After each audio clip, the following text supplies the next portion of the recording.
大家好，我是苏菲小姐。今天我们要介绍这一台是宾士代号 W123的宾士古董车。然后这台车呢是比较小型的宾士车，大家看它的这个旁边的轴距有没有发现，就是跟以前介绍的车比较起来，这台车子的整体的造型都比较小一点点。那这台车呢，它是在就是民国70年代的时候，那时候台湾经济起飞，做什么都赚钱，所以就有很多大老板就想要做宾士车，因为开 Van 的感觉就是比较厉害。但是呢，那个时代呢，就是同时存在了 W126，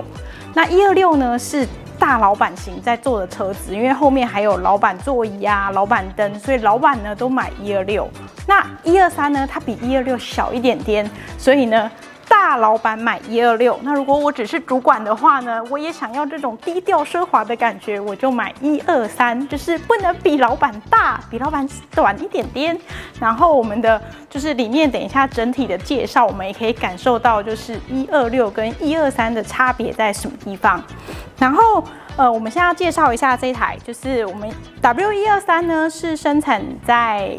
1975年到1986年间，那它大概其实生产了差不多是10年左右。然后它是宾士车款呢，就是产量最高的一台车，它总共生产了270万辆，那么很多。那这台车为什么会生产这么多呢？因为其实 W123呢是宾士希望呢，就是以前的宾士都非常的奢华，然后非常的昂贵，所以呢，就是一般的平民老百姓是碰不到宾士车的。那这台车呢，是宾士希望设计给就是不是非常有钱，但是呢，他也是可以有机会开到宾士车的人，就是可以拥有的。所以呢，你会发现它整体的设计呢，就是没有以前的这么奢华，没有以前这么的华丽，但其实它的每个部分也都是非常实用的。然后很 special 的是呢，就是它生产了这么多辆车，但是呢，在1975年那时候呢，因为定制的人实在太多了，所以呢，它通常你订了车要等9到10个月你才可以收到车，就跟现在的特斯拉一样，就是你订了以后要等到1年后你才拿到车。然后这台车呢，那时候大家为了要提早拿到车，他们还会有人就是要多付就是德国马克5000元，就是为了可以比其他的人提早领到车，大概就跟现在买特斯拉的感觉是一样的。然后它因为这台车的设计呢是要符合就是比较多大众都可以去使用的，所以它也是一样维持着就是德国宾士车的坚固的外形，然后坚固的外表，什么地方都非常的坚硬。所以呢，在德国的计程车司机们特别的喜欢这台车，他们觉得这个就拿来当计程车开，简直就是神车。为什么呢？因为他们觉得这台车也不是觉得，就是他们真的开了这台车，开了100万公里之后，发现维修费只有一点点而已，因为它里面都是机械式的设计，所以呢，就是它只坏了一些机械的东西，它就不需要花费很多的钱在维修费上面。那更特别的是呢，这台车123呢，就是在它的使用年限到，通常大家就会换新车嘛。可是123呢，就是当它使用年限到达的时候，他们会把这台车就是卖去非洲国家，或者是维修能量非常低，就是很少可以找到修车地方的第三世界的国家，然后继续还是可以开这台车，而且都会开在一些那种石头泥巴路上，就是哐隆哐隆哐隆哐隆哐隆，它还是可以开。所以呢，就是这机械式的车嘛，它最特别的地方，机械式的车是什么？就是哪是派气呀，没有办法动，拱就把这个引擎再掀开，然后就把里面敲一敲，说不定它自己就好了。这样子，就是这台车就宾士嘛，机械车最特别的地方。那我们看这台车的外观啊，就充满了复古感，所以现在其实有很多年轻人，然后他很喜欢一些复古的车、复古的文物，还有一些真文青，就是他们也会想要拥有一台就是古董车，那他们就会选择 W123。像我们刚刚就是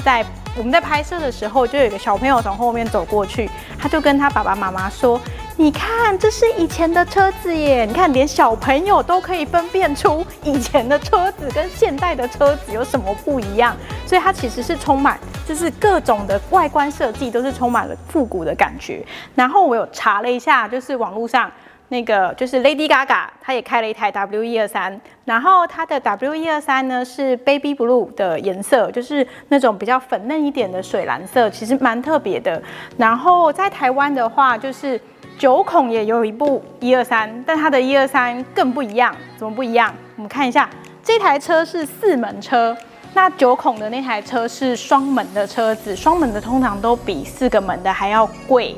然后呢，那台双门车呢，总共花了20几万，大概20万左右就是购入。但是9孔它大概花了2年的时间，然后花了大约200万去维修这部车。那这个车主呢，其实呢，他也大概花了100万在维修它的内装。就是这些车主对他的古董车都非常的有爱，就是他们花很多的时间跟钱，要让这个古董车可以恢复的跟以前就是一模一样。那通常呢，当我来介绍这部车的时候呢，就表示这部车现在出现在赫曼先生的手上了。那这车主呢，就是他来找赫曼先生做什么事情？就是这台车呢，我们看外观这么的漂亮，内装也非常的美丽，就是车主花了非常多的心力在整理它的内部，然后也把外面弄得非常的漂亮。那当然就是整理车的时候，我们都希望这台车是可以跟现代车一样，就是速度非常的快。所以呢，车主呢也是有找了就是不少地方去进行了就是内部的维修，但是车主对速度始终不是这么的满意。所以呢，最后呢，他就找到了赫曼先生来帮他做就是引擎的调整。那通常车子出现在苏菲小姐的影片里面的时候，就代表它的速度已经非常的快了。那这台车子呢，就是在德国原厂40年前刚出厂的时候是有经过速度的测试，从0到100公里的时候呢，它就是总共需要花12.0秒。那现在赫曼先生调整完以后呢，他只需要11.9秒就可以从0到100公里。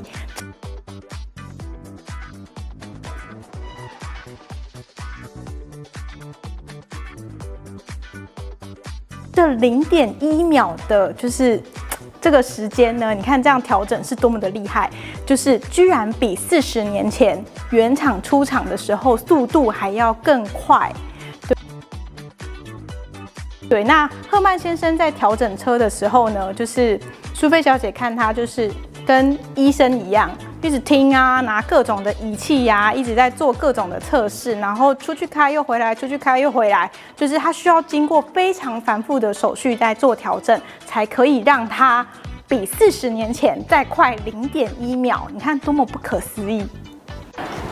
那 W123 的外观跟之前的车子有什么不一样的地方呢？就是 W123 呢，你看它是横灯的设计，看一下这边。那我们123之前的上一代是114都还是直灯设计，那这个横灯设计呢就变成这样子，就是方向灯就在这边，然后这边是它的大灯。那这个灯呢就跟现在的灯的设计感觉就差异比较没有太大，虽然说你看圆圆的，看起来还是有很复古的那种感觉，但是就比较像是现代的车子的灯的设计。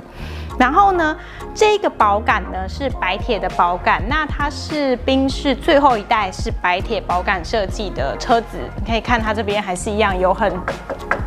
听得到声音，就是还是有很硬的那个白铁保杆。然后呢，它的这个雨刷呢跟之前的车也不一样，就是上一代114之前的这个雨刷呢，它都会是不同方向这样子转。然后从123开始呢，它就跟现在的车子一样，就是同方向的在刷雨刷这样子，就这是比较特别的地方。然后这台车呢是很特别的车，我为什么要这样讲？因为我说过，就是123总共生产了270万台，但其实呢，就是这个车款呢，它是有双门，然后有4门的，然后有些车子呢是有那个叫做叫做什么来的？那叫做什么来的？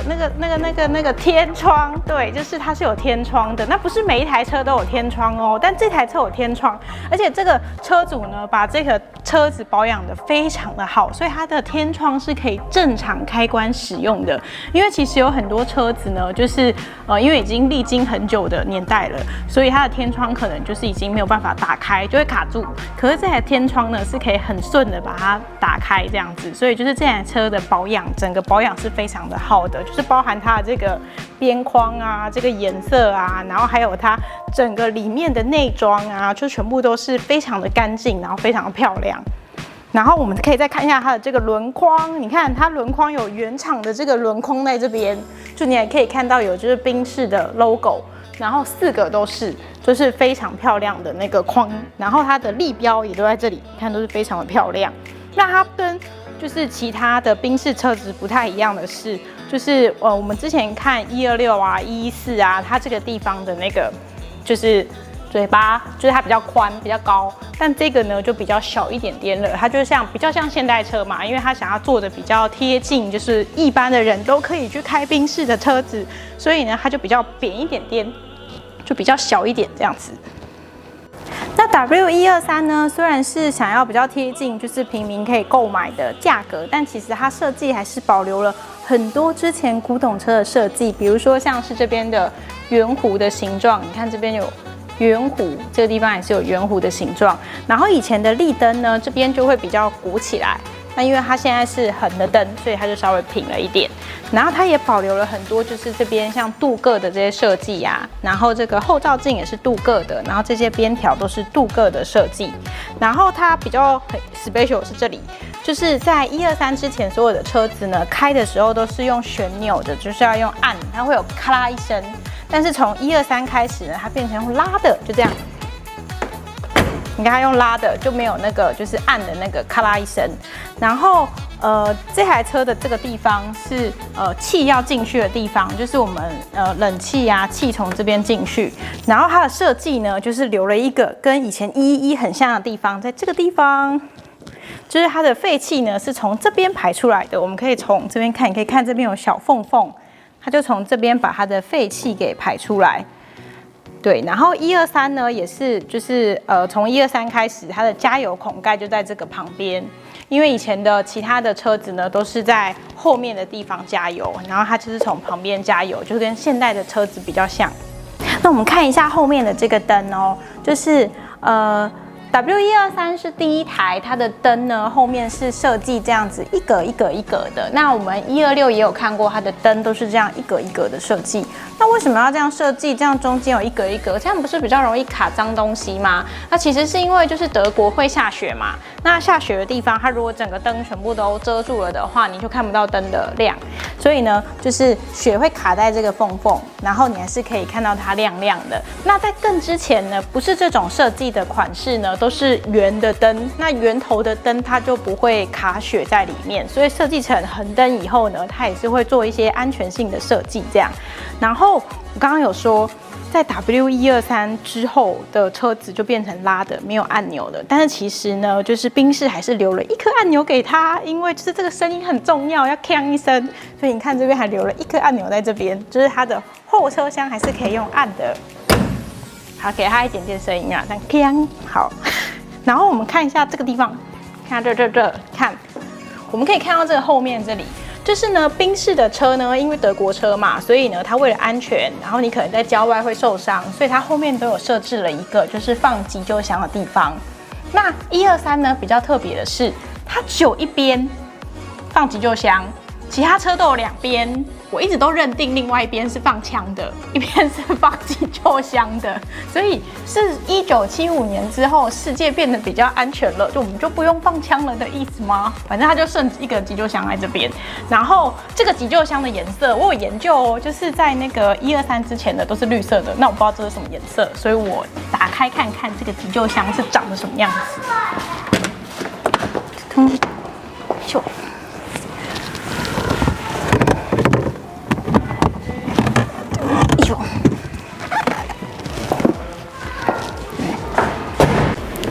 那苏菲小姐呢，就是有在很多拍摄的车子上面研究过每一个急救箱，因为我对急救箱非常的有兴趣。有些是黑色盒子，然后绿色的字，然后有些是用那种就是有点像是塑胶布，就是放在里面的。然后我第一次看到的是这个颜色，因为我第一次看到白色然后蓝色的字。那我刚刚仔细的研究了一下，就发现呢，上面有特别写说它是那个就是北美的。那刚好这台车是北美款的。所以呢，就是这个车你会发现它的这个急救箱上面有写 Made in USA， 就是美国制造的急救箱。那我来看一下它跟德国的急救箱有什么不太一样的地方。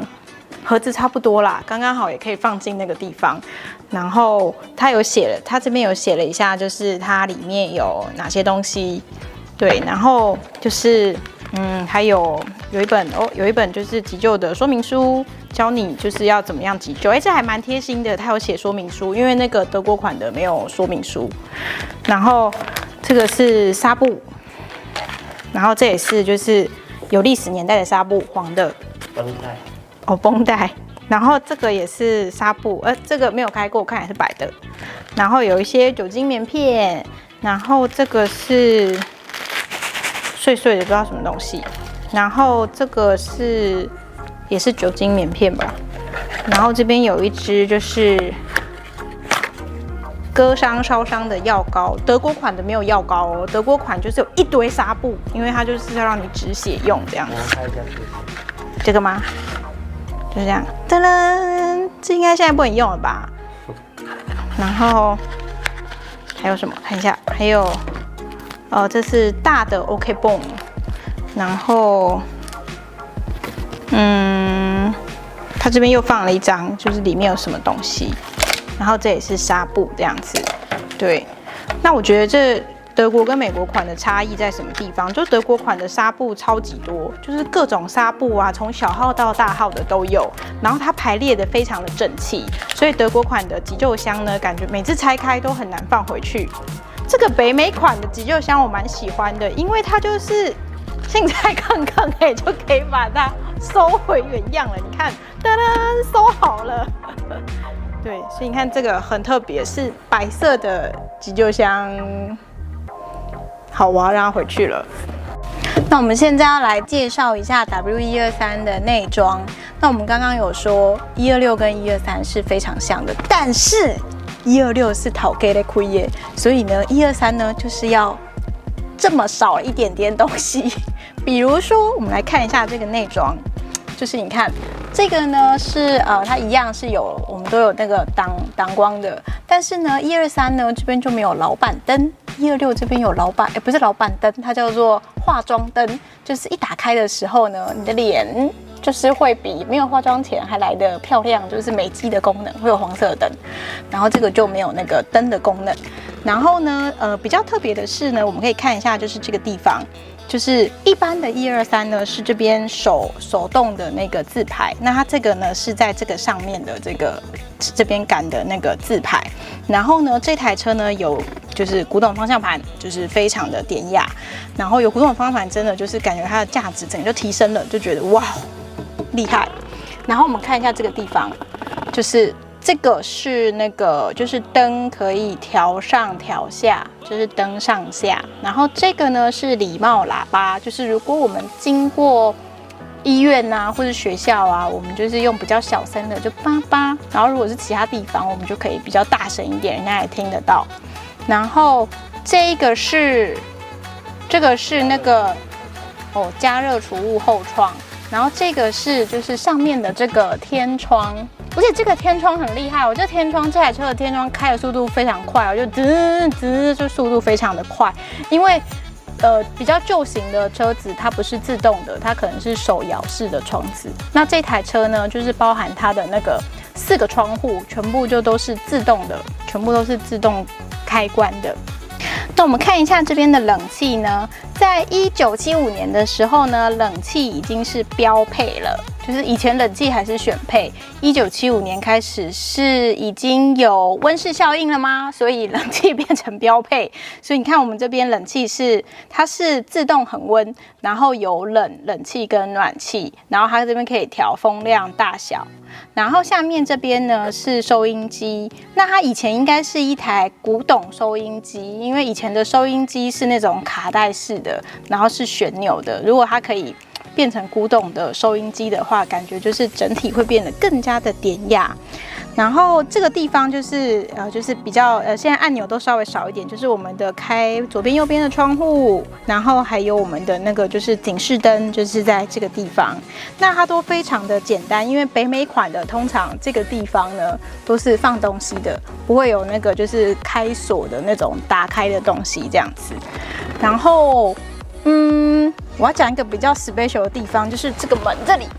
然后 W123呢，就是它的这个地方，虽然很多都是变成自动了，但是它的这个就是后照镜的地方，仍然是用手动的，就是用手动来调整它的这个位置高低，这是它很少手动的地方，就是比较特别。然后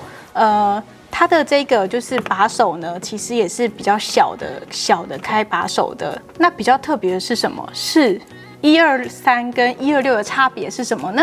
就是126是老板车嘛，所以老板车呢整体就是要大，然后华丽奢华。那123呢就是微微的奢华，就是厉害，但是没太凶厉害。所以呢，通常呢126的这个地方呢，就是它这个放地图的这个地方呢，会是跟它的这个门面一样的皮质的，但是123是塑胶壳的，就是好可怜哦，它只能用塑胶壳，就是就是人家低调奢华。然后里面这个地方呢，就是老板的车呢，这边还会有一个就是挡光的一个折的挡光的板子，那123就没有挡光的板子。然后老板车呢，后面会有老板灯。123就没有老板灯，因为老板不需要坐在后面，前面自己开，所以它就没有老板灯这样，所以它就是低调奢华，东西都有，但是就是比老板少一点点，所以它的长度呢也没有126的轴距这么长，所以你停在老板旁边的时候呢，老板不会生气，因为你的车没有比他大，还可以接受。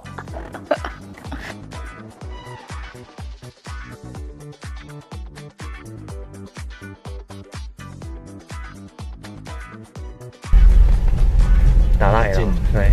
吹了。哦，是。哇，看这个爽哎，这个真的爽，难怪你要开出来让我们试乘。对，哇，这个一定是要试乘就知道这台车有多爽啊！这是暴力车，对不对？哇塞，这暴不暴力？暴力。来啊，二档就这样。二很有力，二档就是别人的一档，真的。对。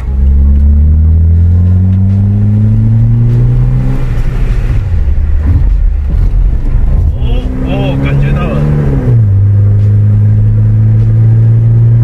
这是一台光是启动就蛮明显的，油门的回馈很明显，然后这个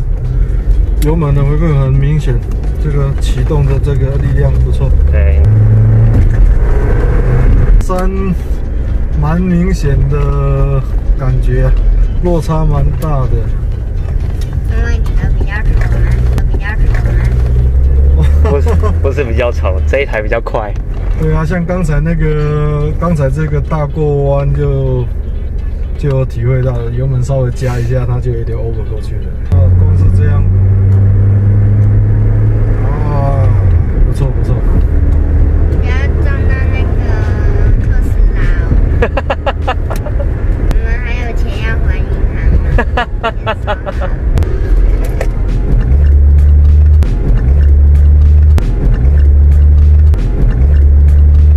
这个瞬间出来的这个力道就有了。